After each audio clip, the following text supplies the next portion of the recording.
Cette semaine, 7 nouvelles communes suisses ne pourront plus construire de résidences secondaires car elles ont atteint leur seuil maximal voté en 2012 de 20%. Souvenez-vous, 2012, cette époque où on était tous fans de M. Pokora, mais pourtant le bon sens ne nous avait pas complètement quittés parce qu'on avait voté pour préserver un peu la vie des locaux en montagne. Eux qui se retrouvent à être les voisins de volets fermés 11 mois sur 12 et ensuite entourés de 4 Genevois qui viennent jouer au yas en chaussettes 2 fois dans l'année. Les autochtones des régions montagneuses et touristiques se retrouvent donc forcés de quitter leur village à cause de la hausse des loyers, faute à notre grande vilaine de la semaine, j'ai nommé les résidences secondaires. Oh là là, mais quel concept gourmand! Qu'est-ce que c'est coquet! Une résidence secondaire, on a 2 chez nous. Pour la seconde, on s'est même permis un thème pour la déco d'intérieur, les bateaux. Enfin, 2 chez nous, souvent ils en ont quand même plutôt 1,5, puisque la résidence secondaire, on va pas se mentir, comme son nom l'indique, elle est souvent relayée au second plan, tu sais. Elle est présente physiquement, mais absente mentalement, un peu comme moi en réunion le lundi matin. Mais tu sais, la pauvre en vrai, elle doit se sentir quand même vachement délaissée, tu sais. Tu viens la voir seulement quand t'as besoin de te vider un petit peu l'esprit, tu lui dis qu'elle est dépaysante, qu'elle te donne une énergie nouvelle, mais que tu quitteras jamais ta maison officielle pour elle. T'as beau lui offrir un frigo Smeg et des meubles en bois massif, tu lui fais des promesses que tu tiendras jamais. T'es là, je viendrai te voir cet été, promis. Bientôt je ferai mon télétravail ici. Mais pourtant tu continueras toujours à habiter à Zurich ou à Genève. Parce que oui, le problème, comme tout ce qui va pas en Suisse romande, c'est encore de la faute à ces connards de Genevois, Franck.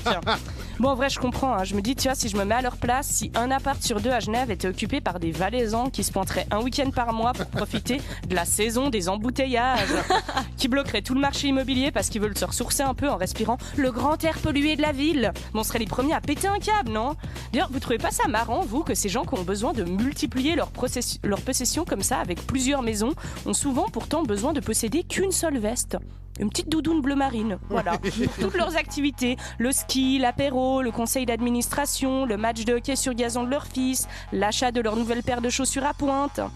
Mais du coup, problème, tous ces gens qui ont grandi dans ces villages et qui sont partis quelques années pour faire leurs études ailleurs, maintenant ils ont envie d'y revenir pour créer leur famille par exemple, ils peuvent pas, à cause de ces doudounes bleu marine qui arrivent le vendredi soir au chalet en Audi Q5 sur une playlist Spotify Mountain Vibes, avec une raclette prédécoupée sous vide dans le coffre, et du coup tu te retrouves avec des gens nés au village qui doivent partir vivre à 1h30 en bagnole pour pouvoir bosser dans le bistrot du coin, puis après le bistrot du coin il ferme parce que personne n'est là pendant la semaine. C'est con, hein?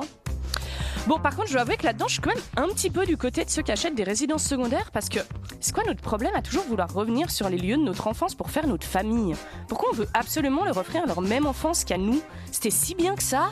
Genre, pas avoir internet, avoir comme seul divertissement traîner avec ton cousin Enzo et mettre des mentos dans des bouteilles de coca, avoir 3 chaînes de télé et être étrangement fan de l'animateur Cyril Frérot sur France Télévisions. Non, moi je refuse que mes enfants aient la même enfance que moi. Aucun enfant de 8 ans n'est censé être fan de Cyril Frérot, Franck. Bon, en gros, pour résumer, les citadins qui fuient leur appartement pour venir dans leur chalet, ils forcent les locaux à quitter leur chalet pour aller vivre en appartement. Et si un squat est un lieu habité qui n'appartient à personne, la résidence secondaire, c'est l'inverse exact. Un lieu qu'on possède mais où personne n'habite. Et pourtant, on crie beaucoup plus sur les squats que sur les chalets. Alors que, je sais pas, c'est quoi le plus grave? Vivre quelque part parce que t'as pas le choix ou ne pas vivre quelque part parce que t'as trop de choix?